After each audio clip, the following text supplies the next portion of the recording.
Perli, tee musi vennale. Perli, tee musi. Päeva musitab. Tegelikult ei ole Bentley ja Perli vennad. 6-aastane Bentley on toodud Hispaaniast ja veidi noorem Perli Soomest, aga mõlema kasvatajad on eestlased kummaski riigis. Kadri võttis Bentley, kui läks oma elu peale ja koer oli tal siis kõikjal kaasas. Ma hakkasin minema õpetajaks tööle ja siis ma proovisin teda üksinda koju jätta. Ja lõpuks ta jäi haigeks, ta langes stressi, ta oli nii kurb. Ja ma mõtlesingi, et oppi, kas ma ei saagi nüüd minna tööle enam. Oli vaja sõpra.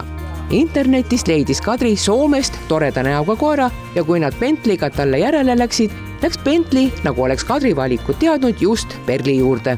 Nii kui Bentley ta juurde läks, ta läks sellile lihtsalt. Ja siis kasvataja ütles ka, et ta on teie oma.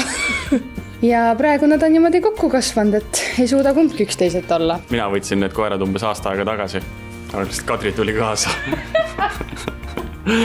Et ma olen ka väga suur koerafänn ja kui ma nägin, et Kadril on 2 koera, siis see oli siuke kirstordil. Kuidas need koerad sind vastu võtsid perre? Väga hästi, et nad alguses ei tahtnud üldse minu juurest äragi minna. Perli armus lihtsalt kohe ära.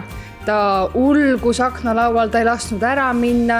Ta oli minu peal armukade, kui ma üritasin Karli kõrval olla, et ta lihtsalt armus täiesti ära. Näha, lähen jälle minu süles. Oleme suured sõbrad, jah. No, millega sa ära võlusid ta? Ma lihtsalt mängin taga niimoodi, nagu ühe poisiga peab mängima. Loopima ja patsutama ja noorest peale mul olid ka koerad, aga suured koerad ja ma olin alati seda usku, et suur koer on koer, väike koer ei ole koer. Aga esimene küsimus oli ka, et ega nad ei ammusta. Ja esimene küsimus oli, et väiksed koerad kipuvad olema kurjemad, ammustavad, see kurjus peab ju ära mahtuma sinna pisikese koera sisse. Lehvita, näita kuidas teile tupli. Sama, Rooma. Rulli.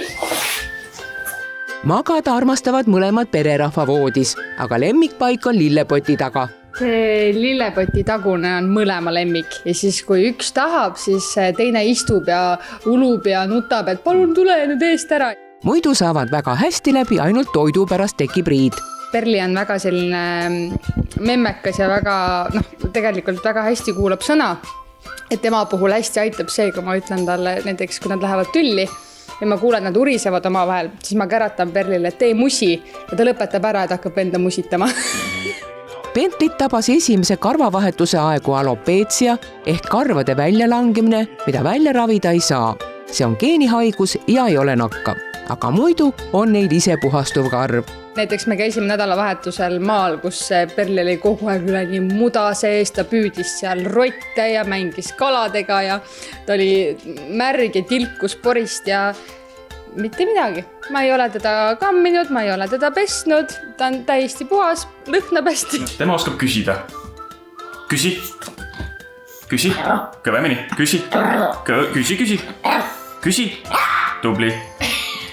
No Perli iseloom on ka selline, et väga paljudel inimestel lihtsalt saab temast juba mõõd täis, et ta on nii peale tükki, ta on kogu aeg kleepekas, ta on kogu aeg küljes, aga samas me kujutaks ette, kui teda ei oleks. Bentleyt me näeme nagu justkui väga harva, et ta ei taha tähelepanu, ta ei taha lähedust, ta tuleb ise siis, kui ta tahab, ta ei taha väga mängida, ainult süüa, õues käia ja voodis magada. Kuid kui praegu on peres 2 nii-öelda last, siis varsti lisandub päris beebi. Kuidas siis elu olema hakkab? Ilmselt ikkagi koertel see karvavahetus käib kiiremini. Laps lihtsalt kisub need karvad küljest ära. Kadri tegutses Bentley algusajal lapsehoidjana ja koer oli ikka kogu aeg kaasas. Bentley lihtsalt niimoodi kiindus ära, et absoluutselt mina ei huvitanud, ta istus päevad läbi selle beebi kõrval, valvas, kaitses, et kui nüüd oma beebiga ta samamoodi teeb, et siis on väga tore, aga ei tea, siis ei olnud Perlit juures, et kas neil on oma vahel mingisugune, ma ei tea, tüli või ei ole. Eks paistab. Küll me kontrolli alla saame. Kui teie nüüd selle saate võidate, mida te selle korteriga peale hakkate? No eks me ta ikkagi ära ostame tõenäoliselt. Et see võidu eelis on niivõrd suur, et see oleks nagu patt mitte ära kasutada. Ja me oleme ju tahtnud oma kodu, et me täna oleme ka üürikorteris siin. Muidugi üsna pisike ta on 2 koera ja lapsega, aga pisikestes ruumides saabki kokku kasvada.